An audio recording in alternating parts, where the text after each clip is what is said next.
আসসালামু আলাইকুম। সবাই কেমন আছেন? আমি মোমো আক্তার বলছি। আর কিছুক্ষণ পর ইফতারের সময় হয়ে আসবে, মাগরিবের আজান পড়ে যাবে।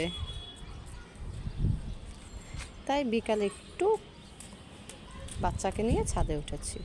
দেখেন আমাদের পেয়ারা গাছটা নতুন পাতা গজিয়েছে, কিন্তু কিছুদিন আগে পেয়ারা গাছটা এমন অবস্থা হয়েছিল, গাছটা প্রায় মারা গেছে, পাতাগুলো ঝরে পড়ে গেছে। ঠিক এমনই নারীদের জীবন,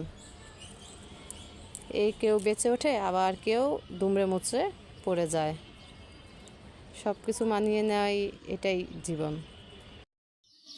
নারীদের জীবনটা বড়ই অদ্ভুত, কারণ বাবার বাড়িতে নারীদের একরকম জীবন, স্বামীর বাড়িতে আরেক রকম জীবন। সব কিছু নিয়েই আমাদের জীবন মানিয়ে নিতে হয়, অনেক কিছু মানিয়ে নিতে হয়। কেন আমরা এত মানিয়ে নেব কেন? ছেলেরা পারে না?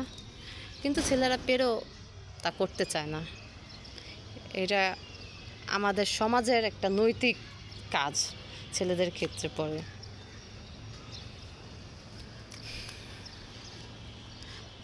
তুমি আজ ভালো কিছু করে দেখাও, তুমি সবার কাছে মহিষী নারী।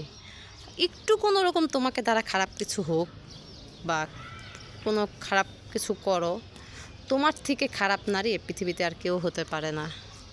হয়তো বা আমার কথাগুলো সবার কাছে ভালো লাগবে, আবার কারো কাছে ভালোও লাগবে না। এটাই দুনিয়ার নিয়ম।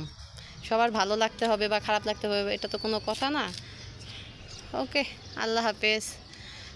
পাশে থেকেন সবাই, লাইক কমেন্ট শেয়ার দিয়ে সাবস্ক্রাইব করেন।